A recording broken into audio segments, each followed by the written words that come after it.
맥주 감사 주일입니다. 맥주 감사 아니고요. 맥주 감사 주일인데요. 맥주절에 대한 이야기는 제가 해년마다 많이 설교를 했기 때문에 오늘은 감사에 대한 이야기를 은혜를 좀 나눠보려고 합니다. 우리가 지난주 에스겔까지 이 구약을 지금 순서에 따라 묵상을 했어요. 순서 시대적으로 이사야, 예레미야, 에스겔 이렇게 순서가 됩니다. 오늘 잠깐 시간을 거슬러서 이사야 시대로 다시 가보겠습니다. 이사야 선지자는 우시야 왕 때 선지자 활동을 시작을 해서요, 요담, 아하스를 거쳐 히스기야 왕 시대까지 이사야가 활동을 했어요. 그러니까 이사야 이 활동 말년에 그때 당시 유다의 왕이 히스기야였다는 거죠.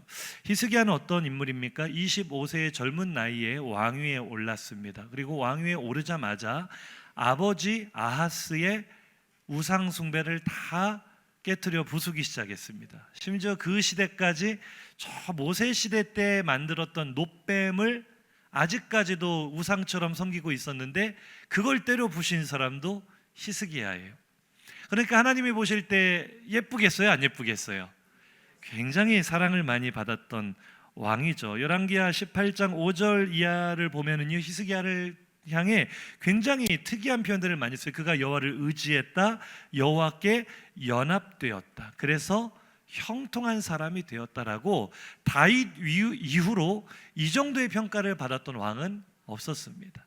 그러니까 히스기야는 굉장히 선한 왕이지만 중요한 건 실제 그의 삶을 들여다보면 그가 어디로 가든지 형통하였더라, 방금 성경이 기록했는데 그 기록이 무색할 정도로 고난의 연속이었어요. 형통이 아니라 고난의 연속. 어떤 일이 있었습니까? 25세 왕이 되어 14년 동안을 정말 마음과 정성을 다해 영적인 이 회개 운동을 일으켰어요. 유다 나라를 완전히 새롭게 개혁을 일으킨 거죠. 그러면 복을 받아야 될 것 같잖아요. 히스기야가 14년 동안 열심히 나라를 일으켜 세우는 동안 저 북쪽에서는 어떤 일이 일어났습니까? 새롭게 일어난 신흥 아시리아 제국에 의해 북이스라엘이 멸망을 당해버렸어요. 그리고 히스기야 14년째가 되는 그 해에 북이스라엘을 멸망시켰던 이 아수르가 남유다마저 멸망시키려고 쳐들어온 겁니다. 온 나라가 쑥대밭이 되었고 이제 예루살렘 성만 떨어지면 끝나는 거예요. 예루살렘 성을 에워싼 이 아수르 군대가 이 사네립이 이 랍사게와 랍사리스 같은 이런 장군들을 앞세워서 하나님을 조롱하는 말을, 하나님을 막 무시하는 말을 그들이 알아들을 수 있는 언어로 막 말에 입에 담지도 못할 욕설을 섞어가며 하나님을 조롱하는 거예요. 자, 우리가 히스기야 입장에 한번 대보십시오. 아버지의 악한 길을 따르지 않고 14년 동안 생명을 걸고 나라를 바르게 세웠는데 지금 내가 당하고 있는 이 꼴이 합당합니까? 합당하지 않습니까? 합당하지 않아요. 하나님 어떻게 이러실 수가 있어요? 원망이 들 것 같은데 히스기야는요, 여기서 무너지지 않습니다. 믿음으로 돌파하는 거예요. 그 사네립 왕이 하나님을 조롱하는 편지를 여호와의 성전 앞에 펴놓고, 하나님 이 글 좀 보십시오. 저 사네립이 뭐라고 하는지 좀 들으시고 하나님 어떻게 좀 처리 좀 해주십시오 라고 기도하자 그날 밤에 하나님이 그 전쟁에 개입하십니다. 18만 5천여 되는 군사가 하룻밤 사이에 몰살을 당하고, 지금도 세계사에서 미스테리입니다. 왜 아시리아 제국이 그 팔레스타인 아주 조그마한 땅덩어리를 북이스라엘까지 다 점령해 놓고 남유다를 점령하지 못했을까? 그러나 오늘 성경 속에 답을 알고 있죠. 히스기야의 기도가 하나님을 그 전쟁에 개입시켰고, 아수르가 결국 남유다를 멸망시키지 못하고 도망갑니다. 사네립은 자기 본국으로 도망갔다가 거기에서 자기 아들에게 죽임을 당합니다. 자, 이쯤 됐으면 이제 히스기야에게 앞으로 펼쳐질 일들은 어떤 일들이 기대가 되세요? 고생 끝? 그렇죠. 좀 잘 좀 해보세요. 도둑질도 뭐 손발이 맞아야 하죠. 다시 한번. 고생 끝? 행복이 시작될 것 같아요. 그런데 바로 그때 어떤 일이 일어났습니까? 열왕기하 20장 1절입니다. 사네립이 도망가기가 무섭게, 시작. 그때 히스기야가 병들어 죽게 되매 아모스의 아들 선지자 이사야가 그에게 나와서 그에게 이르되 여호와의 말씀이 너는 집을 정리하라, 네가 죽고 살지 못하리라 하셨나이다. 이럴 때 우리는 어떻죠? 기가 막히죠. 아니 그 충성을 하다가 전쟁이 일어난 것도 억울한데 믿음으로 기도로 그거 이겨냈더니 이제는 뭐 어떻게 됐어요? 자기가 병들어 죽게 됐어요. 그러면 또 기도하면 나을 거 아니에요? 기도하려고 했더니 이사야 선지자가 와서 한다는 말이 뭐라 그래요? 기도할 필요 없답니다. 하나님께서 네 때를 다 정해놨으니 집 정리하랍니다. 너는 이번에 이 병으로 인해 죽을 것이다. 살지 못한다. 아직 히스기야는 40살도 안 됐으면 30대 후반의 젊은 나이입니다. 아무리 그때 당시에 평균 연령이 지금보다는 젊었다고 해도 아직 죽기에는 너무나 이른 나이죠. 거기다가 히스기야 입장에서는 너무나도 억울한 것이 하나님 앞에 최선을 다해 충성하고 성실하게 살았는데 이렇게 허무하게 전쟁 치르고 병들어 죽는다. 얼마나 기가 막힐 노릇입니까?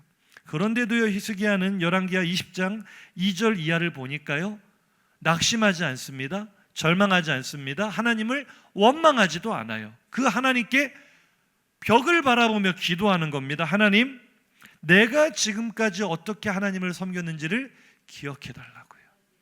통곡하며 히스기야가 기도하자 조금 전에 히스기야를 찾아와서 이사야가 죽을 준비하십시오.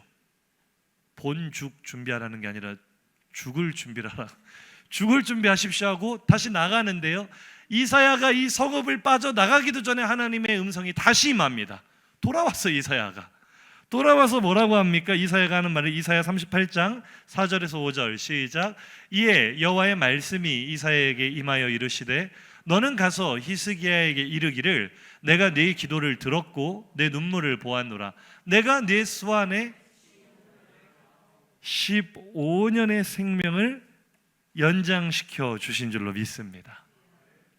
오늘 이 소식을 듣고 감격에 겨운 히스기야가 하나님을 향해 고백한 글이 바로 우리가 읽었던 본문이에요. 히스기야가 뭐라고 고백합니까?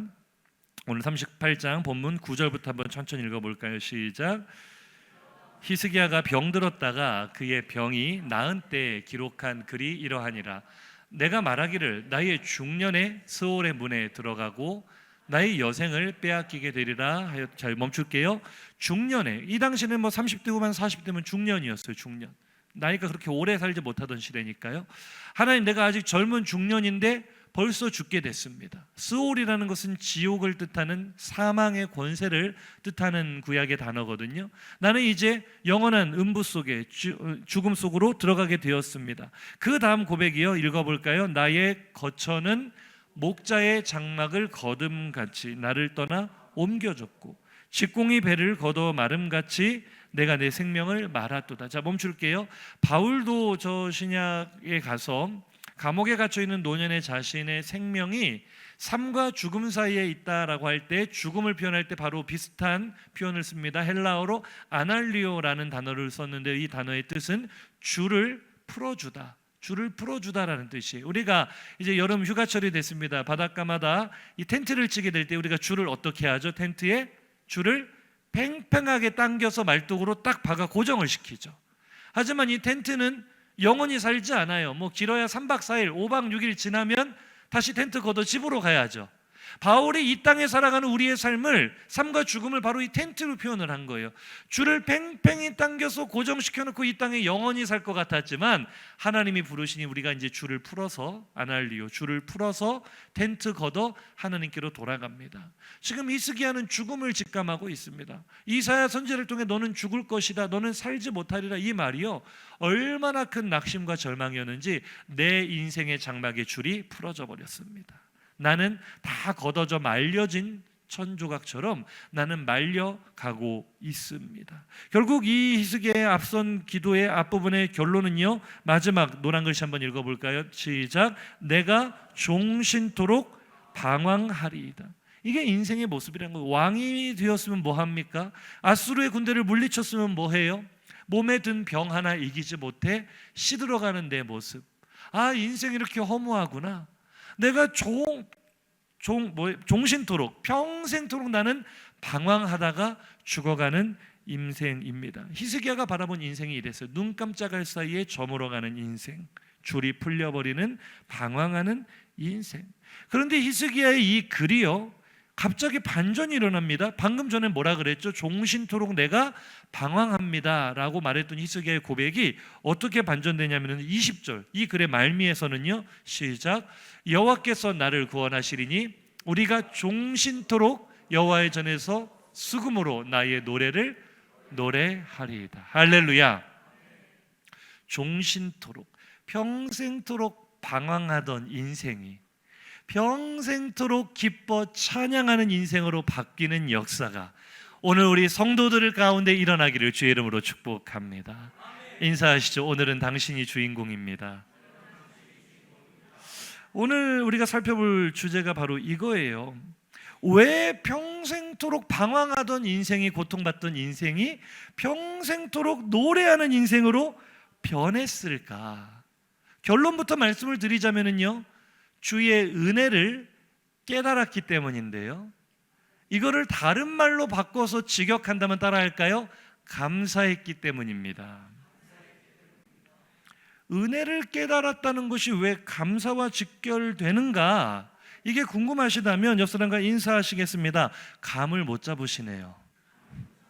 한 번 더 인사하시죠. 감이 없으세요? 은혜를 깨달은 것과 감사하는 삶이 그냥 우리가 논리적으로 아는 거 말고 그게 딱 대칭이 된다는 게 뭐냐? 감을 좀 잡아야 되는데요. 감 이야기 좀 하고 넘어가죠. 감이 크면 나오네요, 답이. 대감. 퀴즈예요, 퀴즈. 감이 늙으면 영감이죠. 영감. 감이 푹 잠들면 감자. 감이 푹 잠든 것을 오해하면 죽었는감? 이렇게 쉬운 퀴즈를 잘 못 맞추시는 걸 보니 한 번 더 인사하시겠습니다. 감이 다 죽으셨네요. 감 이야기를 왜 했냐면요, 솔직히 히스기야가 지금 감사할 상황이에요, 아니에요? 강 건너 불구녕같이 이 말씀을 보지 마시고 내 이야기를 한번 들어보세요. 하나님 앞에 죽도록 충성했어요. 14년 동안을. 그랬더니 전쟁이 일어나 죽을 뻔했어요. 겨우겨우 구사일생으로 살아나나 싶었더니 이제 병들어 죽는답니다. 감사가 나오겠어요, 안 나오겠어요? 나오시면 병원 가보셔야 돼요. 문제가 심각합니다. 감사할 상황이 전혀 아니에요. 하나님이 사람 목숨 가지고 장난치는 것도 아니고, 내가 무슨 하나님 장난감이에요? 내 인생이 이게 뭡니까?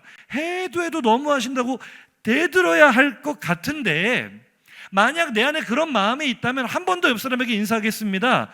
감이 다 죽어서 그렇습니다. 이 감 이야기를 왜 했냐면요, 우리가 감사합니다라고 할 때 이 감사가 한자어라는 거 아세요? 한국말이 아니고 한자입니다, 한자. 감사가요, 느낄 감자를 씁니다. 감각, 감정할 때 그 감자가 똑같은 감사할 때 감자예요. 굉장히 지금 처음 아는 것처럼 초롱초롱 듣고 계셔도 참 좋습니다. 느낄 감 따라합시다. 느낄 감. 그럼 사자는 무슨 사자냐? 살해할 사자를 써요. 그러니까 감사라는 단어의 뜻이 뭐냐면요, 살해해야 할 필요를 느끼는 것. 그러니까 내가 받은 은혜에 대한 감각이 살아있는 상태가 감사예요. 이해가 되시면 아멘. 따라합시다. 내가 받은 은혜의 감각이 살아있는 것이 감사입니다. 할렐루야. 그러니까요, 감사는 죽은 사람은 할 수 있어요, 없어요? 사람이 죽으면은요, 온몸에 감각세포가 다 죽어요. 그러니 좋은 것을 받아도 좋은 줄 알아요, 몰라요? 아니, 부모님 묘소에 가서 깨끗하게 성묘 이렇게 하고 나면은 무덤 속에서 부모님이 똑똑해야 고맙다 인사하시죠? 인사 안 해요. 죽은 사람은 감사할 수 없습니다. 이해가 되시면 아멘. 살아있는 사람만이 감사할 수 있는 거예요. 오늘 히스기야가 그 고백을 하고 있거든요. 이제 좀 재밌게 읽어질 거예요. 18절, 19절 히스기야에 좀 감정이입을 해서 읽어봅시다. 시작. 스올이 주께 감사하지 못하며 사망이 주를 찬양하지 못하며 구덩이에 들어간 자가 주의 신실을 바라지 못하되 오직 산자 곧 산자는 오늘 내가 하는 것과 같이 주께 감사하며 주의 신실을 아버지가 그의 자녀에게 알게 하리이다. 할렐루야. 오늘 죽었다가 살아난 히스기야의 고백이 뭐냐면요, 하나님, 내가 죽었다라면 나는 하나님께 감사하지 못했을 겁니다. 감사를 하고 싶어도 죽은 사람은 감사할 수 없잖아요. 내가 하나님을 찬양할 수도 없었을 것입니다. 그러나 내가 지금 모든 상황과 환경과 여건을 뛰어넘어 하나님께 감사할 수 있는 이유는 내가 살아있기 때문입니다. 아멘이세요? 따라합시다. 감사는 살아있는 사람의 특권입니다. 옆 사람 한번 인사해봐. 똑똑 한번 인사합시다. 똑똑. 살아 계십니까? 반대쪽에 한번 물어봅시다. 똑똑. 살아 계십니까? 대답도 좀 해주세요. 살아있네. 오늘 맥주감사 주일 뿐 아니라 우리의 일상 속에서 우리의 모든 예배 가운데 우리의 모든 삶 가운데 하나님께 감사할 수 있다는 것은요, 살아있다는 겁니다. 살아있는 사람은 감사해요. 그럼 감사할 줄 모르는 사람은, 이건 그냥 우스갯소리인데요, 감사해서 감 띄면 사만 남잖아요. 죽을 사. 죽은 거예요. 감이 없으면 죽은 건데요, 의미가 맞아요. 하나님이 내게 베푸신 은혜에 대한 감각이 사라져버린 상태는요, 죽은 영혼입니다. 살아있는 것 같지만 감사할 줄 모른다는 것은 내 영혼이 죽어있는 거고, 그 말은 곧 살아도 사는 게 아닐 거예요. 맛있는 것을 먹어도 그냥 그때뿐이고 좋은 일을 만나도 그때뿐이지, 감사를 잃어버린 인생처럼 불행한 인생은 없습니다. 왜요? 감사가 없다는 건 곧 내 몸의 감각세포, 은혜에 대한 감각세포가 죽었다는 의미이기 때문이죠. 우리는 살아가면서 감사한 일보다 불평할 일이 더 많지 않습니까? 우리는 그런 공식 가지고 살잖아요. 내가 바라는 대로 이루어지면 감사, 이루어지지 않으면 불평. 이루어지면 감사, 안 이루어지면 불평, 이러고 산다고요. 그런데 오늘 우리가 깨달은 건 살아있는 사람은 감사할 수 있는 사람이다.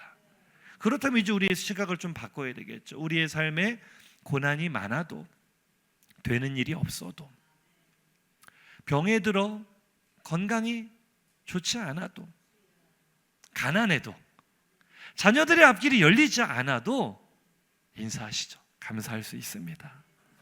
감사할 수 있습니다. 한 번 더 인사하실까요? 살아있기 때문입니다. 여기서 설교 마치면 참 좋겠는데 조금만 더 할게요. 그냥 살아있기 때문에 감사하십시오라고 설교를 마치게 되면 우리가 이런 오해를 하게 돼요.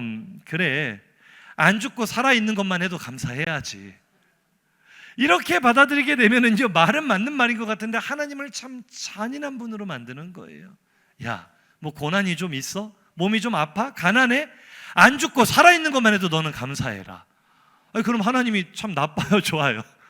진짜는 너무하시는 거 아닙니까? 그런 의미는 아니라는 거예요. 그저 살아있기 때문에 감사한다, 살아있는 것만으로도 감사해야 되는 그런 의미가 아니고요, 살아있음에 감사해야 된다는 성경의 의미는 조금 더 의미가 깊습니다. 이것만 살펴볼 건데요, 오늘 요즘 우리가 새벽마다 예레미야 다시 이제 후반부 26장 이하로 묵상을 하고 있잖아요. 우리가 지난주에 묵상한 예레미야 말씀 중에 이런 말씀이 있었습니다. 29장 1절부터 보시면 예레미야가 이러한 편지를 누구에게 보냈답니까? 바벨론에 붙잡혀간 유다 포로 공동체에게 이 편지를 보냈답니다. 그런데 이 편지를 보낸 시점이 여고니아 왕과 기타 등등 사람들이 잡혀간 후니까 1차, 2차 바벨론의 침략에 의해 이미 2차례 유다 사람들이 바벨론을 끌려간 후에, 그러니까 이 편지는 다니엘도 들었을 거예요. 그 이야기를 에스겔도 들었을 거예요. 다니엘은 1차 때 끌려갔고 에스겔은 2차 때 끌려갔으니까. 지난주 설교 기억나시죠? 안 나셔도 나시는 척 해주시니까 감사합니다. 1차 때 다니엘, 2차 때 에스겔 다 잡혀간 사람들을 바벨론에 있을 때 예레미야를 통해 하나님이 이 편지를 쓰게 하셨는데 내용이 뭐냐? 다음 구절 노란 글씨 보시면 너희는 뭐 하랍니까? 거기서 집을 짓고 거기에 살고 텃밭 만들고 열매를 먹고 살랍니다. 거기서 시집장가 가서 자녀를 낳고 자녀들도 시집장가 보내서 번성하랍니다. 무슨 얘기예요? 한마디로 니들 못 돌아온다. 지금 바벨론이 2번 유다를 침략했어요. 2번에 걸쳐서 잡혀갔다고요, 포로들이. 이 잡혀가서 바벨론 땅에 사는 사람들은요, 마치 텐트 치고 사는 정도의 마인드를 가지고 살았을 거예요. 아, 우리가 죄악을 저질러서 우리가 범죄에서 하나님 우리를 심판하셔서 우리가 바벨론에 붙잡혀 왔지만 그래도 우리 유다가 아직 망하지 않았잖아. 우리 예루살렘 성전이 무너지지 않았잖아. 하나님께서 곧 우리를 돌아가게 해주실 거야. 그게 에스겔도 다니엘도 그 땅에 사는 모든 사람들도 소망. 하나님이 언제 돌아가게 해주시지? 이제 우리가 회개 많이 했으니까 돌아가게 해주시지 않을까? 근데 예레미야를 통해 카톡이 온 거예요. 뭐라고 왔어요? 돌아올 생각 꿈에도 하지 마. 언제 돌아온답니까? 노란 글씨만 보세요. 아래 글. 바벨론에서 70년이 차면 돌아오게 된다. 70년. 자, 우리 70년 후에 제가 선물을 드리겠습니다. 왜 이렇게 표정이 안 좋으세요? 70년 후에 안 계실 예정이세요? 딱 이거예요, 이거. 우리 성인들이 바벨론으로 잡혀갔는데 언제 하나님이 돌아오게 해주신답니까? 70년. 70년 후에는요, 저는요 90살 정도 됩니다. 할렐루야. 70살 후에 70년 후에 이 자리에 살아있을 사람이 누가 있겠어요? 광야 이스라엘이 40년 동안의 1세대가 다 죽었죠. 70년 포로 생활을 한다는 것은 니들 중 돌아올 사람 아무도 없다. 그 자녀들 때는 혹 몰라도 지금 잡혀간 사람들에게는 소망이 없는 이야기예요. 계속 읽어보죠. 70년이 차면 시작. 바벨론에서 70년이 차면 내가 너희를 돌보고 나의 선한 말을 너희에게 성취하여 너희를 이곳으로 돌아오게 하리라. 마지막 중요한 구절 시작. 여호와의 말씀이니라. 너희를 향한 나의 생각을 내가 안 하니 평안이요 재앙이 아니니라. 너희에게 미래와 희망을 주는 것. 미치고 환장할 노릇이에요. 우리 딱 이 11절 말씀만 똑 띄어서 암송 많이 하셨죠. 너무 좋은 말씀이잖아요, 그죠? 근데 배경 상황을 들으면서 읽어보니까 이게 은혜가 되어 화가 나요. 이거 진짜 화나는 말씀이에요. 니들 돌아올 생각하지 마. 예루살렘 안 망했어? 마지막 한 발 남았다. 이제 한 번만 더 바벨론 쳐들어오면 예루살렘이 철저히 망할 거야. 전부 다 잡혀올 거야. 살아남은 사람 다 죽을 거야. 니들 돌아올 생각하지 말고 거기가 니들 터 잡고 살 곳이야. 거기서 텃밭 가꾸고 집 짓고 시집 가고 장가 가고 거기서 자식 낳고 살아. 자식들도 거기서 시집 장가 보내고 거기서 살아. 얼마나 기가 막힐 소식이겠어요. 다니엘이나 에스겔 입장에서 얼마나 기가 막힐 소식이에요. 그런데 마지막 끝에 붙이는 말이 더 열받아. 너희를 향한 나의 생각을 내가 안 하니 재앙이 아니라 평안이. 무슨 평안이요? 평안은 재앙도 이보다 더 큰 재앙은 없잖아요. 너에게 미래와 희망을 주려고 하는 것이다. 기가 막혀요. 기가 막혀요. 그런데 희한하게 오늘 히스기야도요 비슷한 상황에서 똑같은 고백을 하고 있어요. 히스기야 글을 다시 한번 돌아가서 보죠. 17절입니다. 시작. 보옵소서 내게 큰 고통을 더하신 것은 내게 평안을 주려 하심이라. 할렐루야. 인사하시겠습니다. 감 잡으셨나요? 오늘 포로 공동체의 입장이나 히스기야의 입장이나 똑같아요. 감사가 나올 상황이 아니죠. 기가 막히는 이야기를 들었어요. 너 병들어 죽는다? 자리 정리해라. 너희들 못 돌아온다? 그 땅에서 죽어라. 무슨 희망이 있습니까? 무슨 소망이 있습니까? 그런데 원망과 불평을 해야 될 이 상황 속에 히스기야는 또 예레미야는 고통 너머에 있는 평안을 미리 보고 있는 거죠. 지금은 눈에 보이지 않는 하나님 일하심을 미리 바라보며 하나님이 베푸실 은혜에 대한 감이 살아있기 때문에 겉으로 볼 때는 저주고 재앙 같지만 보세요. 우리가 사도행전 수요일마다 지금 계속 묵상하고 지난달까지 사도행전 다 묵상 끝냈잖아요.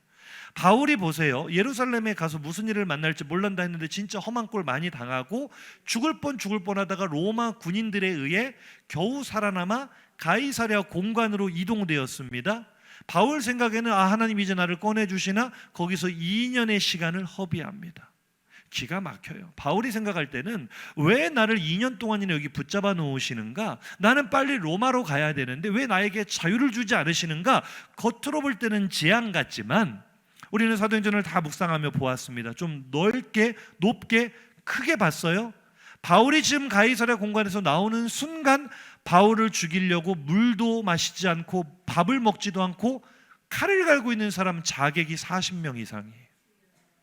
어떻게든 그 공간 밖으로 꺼내기만 하면, 거짓말을 해서라도 우리가 물어볼 게 좀 있다고 해라, 잠깐만 나오라고 해라, 꺼내기만 하면 바로 칼로 찔러 죽이겠다는 자객이 40명이 식음을 전폐하고 눈에 불을 켜고 지키고 있는데, 내가 볼 때는 재앙 같아 보여도요, 하나님이 바울을 로마로 보내시기로 작정한 이상 가장 안전하고 편안하게 보내는 방법은 로마 군인들의 호송을 받으며 가는 것입니다. 할렐루야. 지금 포로 공동체가 볼 때 우리가 이 땅에 옮겨온 것은 저주고 재앙 같아 보이지만, 사실은요, 예루살렘 멸망과 함께 그들도 다 멸절돼야 될 사람들인데, 아멘이십니까? 그런데 하나님은 진노 중에도 긍휼을 잊지 아니하시고 그들을 구원하시는 손길이 바로 바벨론 포로기예요. 아멘이십니까? 그들을 이 땅에서 멸절시키지 않고 여전히 희망을 품은 하나님의 백성으로, 메시아가 오는 통로로 그들을 사용하기 위해 너희를 향한 내 생각은 저주나 재앙이 아니라 평안이다, 미래의 소망이다. 사랑하는 성도님들, 지금 어떤 고난을 만나셨습니까? 어떤 고통이 나를 막 못 살게 하고 있습니까? 죽을 것 같은 고난이 있습니까? 지금 내 눈으로 볼 때는 그것이 나에 대한 재앙 같아 보여도 나를 향한 하나님의 본심은 평안이십니다. 인사하시죠. 지나봐야 합니다. 지나봐야 합니다. 이 은혜에 대한 감이 살아있는 사람은요, 저주와 재앙 같아 보이는 상황 속에서도 감사를 하더라고요. 할렐루야. 다니엘이 그랬다고요. 예레미야를 통해 방금 전달된 이 충격적인 메시지를 바벨론에서 다니엘이 들었을 때 분명히 충격받았을 거예요. 그러나 불평하지 않습니다. 말씀대로 순종하여 그 땅에 터를 박고 살아갑니다. 어디까지 터를 박았어요?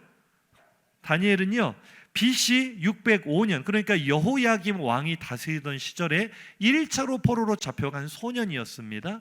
그런데 바벨론에서 총리 자리까지 올라가죠. 하나님 말씀대로 그 땅에 터 잡고 살다가 가장 높은 자리까지 올라가서 바벨론 제국이 멸망할 때까지, 페르시아 제국이 들어서는 초기까지도 총리 자리에 있으면서 무려 4명의 왕을 섬겼습니다. 전설적인 인물이에요. 다니엘은 예레미야의 메시지대로 터를 잡고 사명을 다해 포로 공동체의 등불이 되었는데요. 제가 다니엘서를 묵상하다가 발견한 한 가지, 이제 제가 받은 은혜가 뭐냐면, 다니엘이 포기하고 살았을까? 다니엘은요, 제가 생각할 때 70년을요 희망의 숫자로 받아들인 것 같아요. 왜냐하면 물론 이 바벨론 포로 70년을 어떻게 계산해야 정확히 70년이 나오느냐는 학자마다 해석이 다 다릅니다. 정확하게 70년이 떨어지기 위해서는 사실 제일 합당한 해석은 마지막 3차 예루살렘 멸망 때로부터 예루살렘 성전이 재건될 때까지가 딱 70년이거든요. 그렇게 계산하는 게 가장 합당하지만, 지금 다니엘 개인의 입장에서는 내가 잡혀간 때로부터 70년을 세지 않겠어요? 자기가 바벨론 포로로 잡혀갔으니까. 다니엘은 참 불행 중 다행으로 잡혀가던 당시에 나이가 매우 어린 소년이었단 말이에요. 거기다가 다니엘은 굉장히 이 시대에 드물 정도로 장수했습니다. 어느 정도로 장수했냐면은 다니엘 1장 21년 보세요.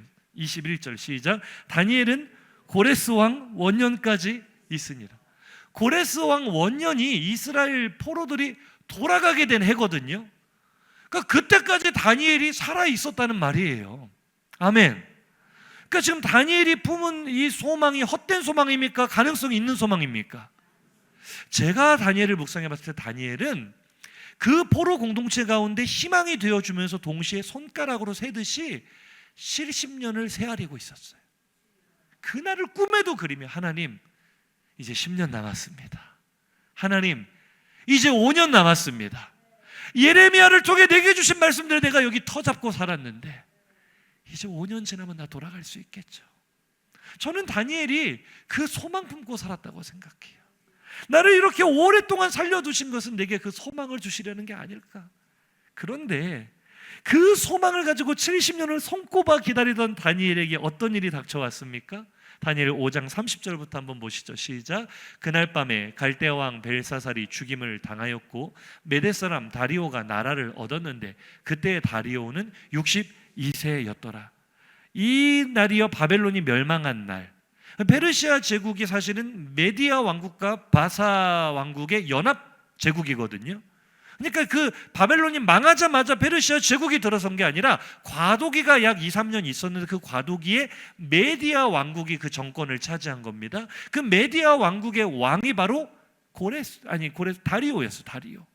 그러니까 바벨론이 멸망하고 메디아 왕 다리오가 나라를 얻은 이 시점이요, 다니엘이 포로로 붙잡혀 온 지 67년째 되는 해입니다. 정확하게 계산해 보니까 70년을 기다리고 있는 다니엘에게 몇 년째라고요? 67년째 되는 해 바벨론이 망했어요. 희망의 징조가 보이잖아요. 그래요, 안 그래요? 뭔가 역사가 일어날 것 같다. 이제 3년만 있으면 메디아 왕국 다리오가 들어왔는데 다리오가 또 자기를 총리로 삼아줘요. 망한 나라의 신하를 새로 들어선 정권이 총리로 삼는다. 엄청난 특혜를 받아요. 다니엘이 희망을 꿈꾸지 않았겠어요? 그러나 우리가 잘 아는 대로 그 다음 이야기가 뭐예요? 새로 들어선 정권의 요직들이 다니엘을 시기하는 거예요. 질투하는 거예요. 저놈을 죽여야 되겠다. 그런데 털어서 먼지가 안 나요. 그래서 함정을 팝니다. 왕을 살살 꼬드겨서 앞으로 30일 동안 왕 외에 다른 신에게 기도를 한 놈이 있으면 반역자로 간주하여 사자굴에 넣어버립시다. 근데 왕이 그들의 속셈도 모르고 거기에 도장을 꽝 찍어줘요. 여러분, 다니엘 입장에서 지금 몇 년째라 그랬어요? 기억력 테스트 치매 예방해 줬습니다. 대답을 해보세요. 몇 년째? 67년. 몇 년 남았어요? 신령하십니다. 어떻게 이렇게 잘하세요? 3년만 더 지나면 나는 이제 꿈꾸던 고향으로 돌아간다. 이 기대를 품고 있는 다니엘에게 어떤 칙령이 내려옵니까? 이제부터 30일 동안 다리오 왕 외에 다른 신에게 기도하면 사자굴 들어간다. 다니엘의 심정이 좀 느껴지십니까? 안 느껴지세요? 한번 읽어보죠. 6장 10절 시작. 다니엘이 이 조서에 왕의 도장이 찍힌 것을 알고도 자기 집에 돌아가서는 윗방에 올라가 예루살렘으로 향한 창문을 열고 전에 하던 대로 하루 3번씩 무릎을 꿇고 기도하며 그의 하나님께 감사하였더라. 아멘. 저는 이 구절을 읽을 때마다 우리 많이 설교 들었어요. 다니엘의 믿음을 본받아야 됩니다. 죽을 줄 알면서도 기도하는 신앙을 본받아야 돼요. 그런데 저는요, 그럴 수는 있다고 봐요. 평생을 하나님 섬겨왔는데 죽으면 죽겠다 에스더처럼 기도할 수 있죠. 제가 제일 얹혔던 부분은 저 감사라는 단어, 감사. 기도는 할 수 있어도 저라면 목숨 걸고 기도는 할 수 있어도 그 기도는 통곡의 기도가 되지 감사 기도는 안 될 것 같아요. 그러세요, 안 그러세요? 공감하시면 아멘. 어떻게 이게 감사할 수 있어요? 이거는요, 우리 감정을 가진 사람이라면 아무리 하나님이더라도 저 같으면 하나님께 욕을 한 바가지 퍼붓고 죽겠어요. 아니 진짜 장난하는 것도 아니고 죽이시려면 빨리 죽이시든가. 몇 년을 손꼽아 기다렸어요? 67년을 돌아갈 날만 기다리며 소망을 품고 기대해온 그 사람에게 다니엘이 털어서 그 자기의 정적들이 죽이려고 털어도 먼지가 안 날 만큼 정직하게 살았다고요. 신실하게 살았다고요. 그런 다니엘에게 보란듯이 70년을 3년 앞두고 사자굴에 집어넣어 버리겠다? 그런데 그 사실을 알고도 감사했다고요. 이 감사가 도대체 어떤 감사일까? 따라 하실까요? 감이 없으면 이해할 수 없습니다. 어떻게 하나님께 감사할 수 있느냐 묻는다면 하나님께서 내게 베푸신 은혜가 무엇인지를 느끼는 감이 살아 있었기 때문입니다. 할렐루야. 오늘 히스기야와 마찬가지로 다니엘의 감사는요, 살아 있음에 대한 감사, 지금까지 살게 하심에 대한 감사, 정확하게는 내게 덤으로 주신 새 생명에 대한 감사였습니다. 제가 저희 아버지 은퇴식에 참여를 했었는데요. 33년 담임 목회하시고 은퇴하셨거든요. 그때 이제 앞에 나와서 소감을 한마디 하라고 하시더라고요. 사회 보시는 목사님께서. 근데 그 아버지의 소감이 참 인상 깊었어요. 아직도 안 잊혀지는데, 지난 33년 동안 하나님께서 교회와 성도들을 섬기라고 귀한 사명을 주셨는데 심부름 잘 마치고 끝낼 수 있도록 은혜 주셔서 감사합니다. 아니, 저는 아버지의 삶을 알기 때문에 진짜 감사할 일인가? 소회가 참 많을 거예요. 할 말이 참 많으셨을 것 같아요. 젊은 나이에 눈을 다치셨고 실명 위기를 겪으며 거의 20년 가까이를 살얼음판 같은 상황 속에서 목회를 하셨습니다. 저 같으면 원망이 될 것 같거든요. 하나님, 좀 멀쩡한 눈 가지고 밝게 보면서 편안하게 목회하시게 하지 않고 이렇게 힘들게 하셨습니까? 라고 한마디쯤 할 것 같은데, 그걸 원망하는 게 아니라 끝까지 사명을 감당하게 해주셔서 감사합니다. 은혜를 느끼는 감이 살아있는 사람들의 고백인 줄로 믿습니다. 다니엘의 감사가 바로 이거라는 거예요. 제가 묵상하고 받은 은혜는 이겁니다. 다니엘은 하나님께 이렇게 감사하기도 했을 것 같습니다. 하나님, 나는 67년 전에 이미 죽은 목숨이었습니다. 우리나라가 저 바벨론에 의해 쑥대밭이 될 때 나는 이미 그 자리에서 죽었던 사람입니다. 그런데 하나님은 그 사망의 골짜기에서 나를 건져내셨고 정신을 차려보니 나를 바벨론으로 옮겨와 심으셨고, 여기서도 죽을 위기가 많았는데 하나님은 저 느부갓네살의 폭정 속에서도 내 생명을 건져주셨고, 할렐루야, 나를 총리의 자리까지 세우셔서 67년 동안 보너스로 잘 살았습니다. 왜 나를 기다리게 해놓고 죽이시냐고 원망할 수 없는 이유가요, 이 은혜에 대한 감각이 살아있는 사람은 하나님은 원망할 수 없는 거예요. 하나님, 이미 죽었어도 할 말 없는 인생, 하나님이 근 70년 동안 이스라엘의 소망을 보게 하셨고 포로 공동체에게 소망을 전하게 하셨고 남들이 알지 못하는 크고 비밀한 일을 보게 하셨으니 사자굴 아니라 더한 곳에 들어간들 이제 죽어도 나는 감사합니다. 내게 베푸신 은혜에 감사합니다. 할렐루야. 히스기야가 오늘 하나님께 고백한 살아있는 자의 감사가 바로 그거예요. 하나님이 여기까지라 말씀하신 순간 히스기야의 시계는 끝난 겁니다. 넘어갈 수 없어요. 거기까지가 히스기야의 시간이었어요. 그러나 히스기야는 자신의 운명을 바꿨습니다. 하나님, 한번 좀 어떻게 안 됩니까?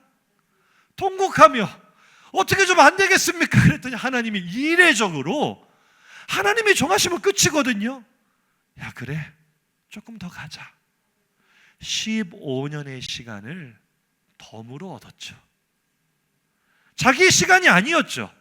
자기의 것이 아니었죠. 그러나 하나님은 선물로 주신 것입니다. 할렐루야. 히스기야가 열왕기상 20장 8절 이하를 보면은요, 이사야가 다시 돌아와서 내가 당신 죽는다 그랬는데 하나님이 나 성 빠져나가기 전에 다시 응답 주셨습니다. 안 죽는답니다. 3일 안에 당신은 다 나아서 성전에 올라갈 것이고 15년을 더 살게 될 것입니다 라고 했을 때 히스기야가 어안이 벙벙해서, 아니 선지자님 진짜입니까? 그 증거 좀 하나 보여주십시오. 그런데 이사야가 또 믿음이 없는 자에 하지 않고 선택하십시오 라고 하면서, 당신의 아버지 아하스가 저 바벨론에서 가져온 해시계 있지 않습니까? 해시계가 뭔지 아시죠? 막대기 세워놓고 360도를 그림자, 해의 그림자가 비추는 시간으로 가게, 그 시간의 흐름을 보게 하는 해시계예요. 해시계의 그 그림자가 10도 앞으로 가게 할까요? 10도 뒤로 가게 할까요? 360도에 10도면은요, 시간으로 계산했을 때 약 40분 정도거든요. 그러니까 증거를 보여달라고 하면 보여드리겠습니다. 시간이 40분 앞으로 흘러가게 할까요? 뒤로 도망가게 할까요? 히스기야가 가만히 생각해 보니까, 지금 저 말씀 계속 띄워보세요. 말씀 따라오면서 그림자가 10도를 나아가기는 쉬우니, 아니 40분이 한 번에 움직이는 건 쉽지 않겠지만 뭐 우연이라도 그렇게 될 수 있지 않아요? 시간은 늘 앞으로 가는 거니까. 나는 그림자가 뒤로 갔으면 좋겠습니다. 히스기야가 별로 믿음이 없습니다. 옆 사람과 인사합시다. 비슷합니다.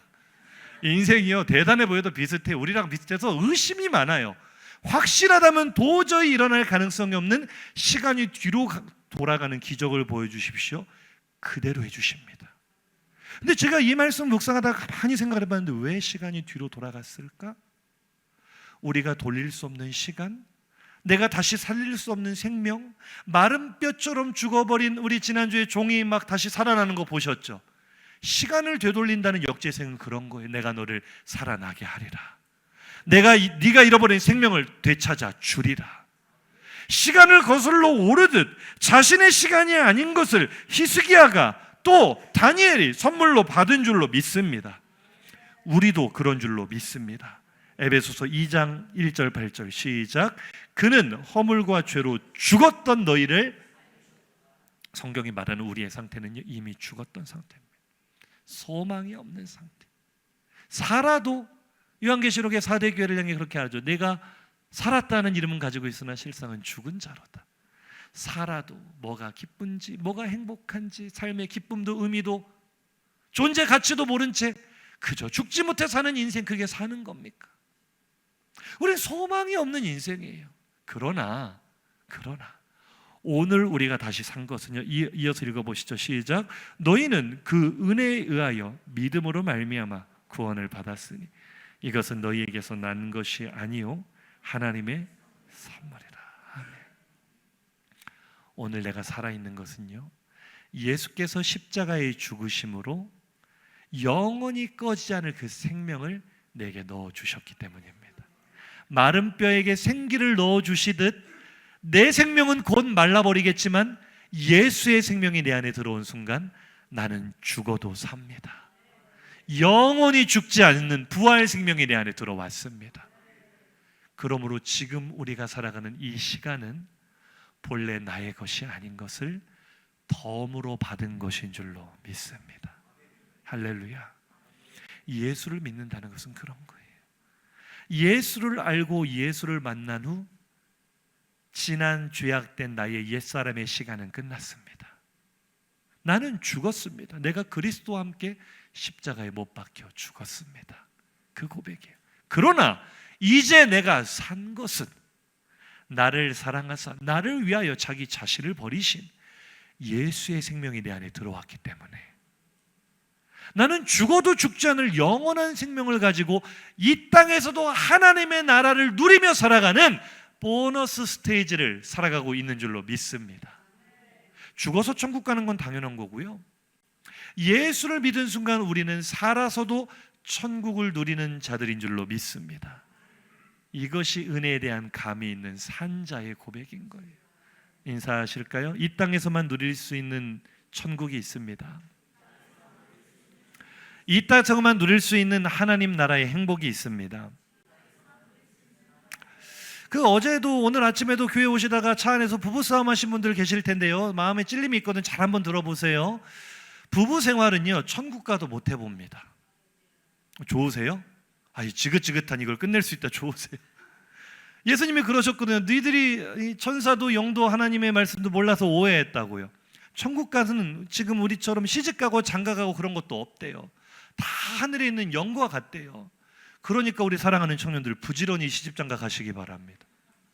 아멘을 안 하면 큰일 난. 한 번 더 기회를, 이쪽을 보고 기를 부지런히 시집가고 장가 가시기 바랍니다. 천국 가도 못 누리는 즐거움 이 땅에서 누려야 돼요. 할렐루야. 가정을 이루고 서로 아웅다웅하면서 하나님 나라를 갖고 가는 것, 이 땅에서만 누리라고 우리에게 주신 보너스 덤인 줄로 믿습니다. 나의 선물이에요, 선물. 전도하는 기쁨이요, 인사하시죠. 천국 가면 전도할 필요 없습니다. 인사하시죠. 천국에는 전도회가 없습니다. 천국 가서 전도회 원래 안 하셔도 괜찮아요. 피켓 들고 안 나가셔도 돼요. 거기는 예수 안 믿는 사람이 없어요. 전도에서 한 영혼 구원하는 기쁨은 이 땅에서밖에 못 누리는 천국입니다. 할렐루야. 한 가지만 더 할까요? 한번 인사하시죠. 천국 가면 식당 봉사 안 해도 됩니다. 얼마나 힘들어요. 오늘도 식당 봉사 하시는 우리 셀들 고생 많이 하셨죠. 이 땅에서 우리가 누리는 특권입니다. 우리가 다른 성도를, 다른 지체를 섬길 수 있다는 것, 우리 이 땅에서 주신 보너스고 덤인 줄로 믿습니다. 오늘 살아가는 나의 모든 시간이 하나님이 은혜로 덧붙여 주신 것인데 좀 내 뜻대로 안 되면 어때요? 내 소망이 안 이루어지면 어때요? 어차피 덤인데. 할렐루야. 누리셔야죠. 행복을 누리셔야죠. 이것이 내게 덤으로 주어진 은혜라는 감각이 살아있기를 주의 이름으로 축복합니다. 말씀을 마치겠습니다. 어떤 고난이, 어떤 시험이 우리의 감사를 빼앗아가고 있습니까? 내가 지금 받은 은혜가 이 시간이라는 것을 깨닫는다면, 오늘 나의 삶이 하나님의 선물이라는 것을 깨닫는다면 감사하지 못할 이유는 없을 줄로 믿습니다. 이제 벌써 2024년 6개월이 영원한 과거로 지나갔습니다. 지난 반년을 돌아보며 나는 과연 무엇을 감사할 것인가? 어떻게 감사할 것인가? 앞으로 나머지 하반기는 어떻게 살아갈 것인가? 오늘 기도하실 때 하나님께서 내게 이미 베푸신 은혜에 대한 감각세포들 하나하나가 살아나게 하여 주옵소서. 그래서 하나님 베푸신 은혜에 대해 감사할 줄 아는 사람이 되게 하여 주옵소서. 그렇게 기도하는 오늘 맥주감사주일 되기를 예수 이름으로 축복합니다. 우리 들은 말씀 생각하며 결단의 찬양 하나님께 올려드리겠습니다. 옆 사람 보고 인사하시죠. 그대가 나의 선물입니다. 교회가 나의 선물입니다. 가정이 그대의 선물입니다. 우리의 만남이 선물입니다. 보너스입니다. 덤입니다. 은혜입니다. 이것을 깨닫는 감이 있기를, 그래서 주님께 감사할 수 있기를 예수 이름으로 축복합니다. 내게 시험이 닥쳐올 때도 소중한 것들이 날 떠나가도 감사할 수 있어요. 난 주님께 감사하리라. 신실하신 주님이, 그분은 우리가 감사해야 될 충분한 은혜를 주셨습니다. 아무리 힘이 들어도 오늘 나의 삶에 평안이 없어도 평안, 그래도 감사할 수 있어요. 주님께 감사하리라. 감사할 수 없을 때에 믿음으로 고백합시다. 내 앞에 펼쳐진 내일을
결단하며 기도하겠습니다.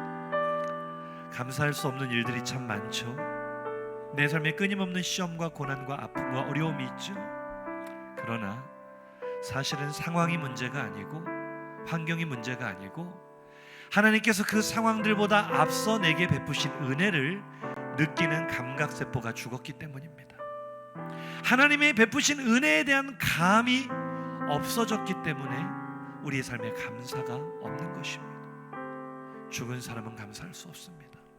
오늘 우리 하나님 말씀 앞에 나는 살아있는 사람인가 죽어있는 사람인가 한번 점검해 보겠습니다. 하나님, 내 안에 안 되는 것만 자꾸 하나님 앞에 원망하고 없는 것만 불평하고 내게서 연약한 것만 가지고 통곡하던 내가 내게 이미 베푸신 은혜에 대한 감을 되살리기 원합니다. 내 안에 은혜에 대한 감각세포들이 살아나기를 원합니다. 지금 내게 허락하신 이 시간은, 내게 허락하신 만남은, 우리 교회는, 우리 가정은 하나님이 나를 사랑하사 내게 주신 선물이고 보너스고 덤이라는 것을 잊지 않게 하여 주옵소서. 나의 감사가 살아나기를 원합니다. 하나님과의 관계가 회복되기를 원합니다. 죽어있는 감사에 대한 은혜에 대한 감각세포가 살아날지어다. 우리 주여 한번 부르짖고 통성으로 기도합니다. 주여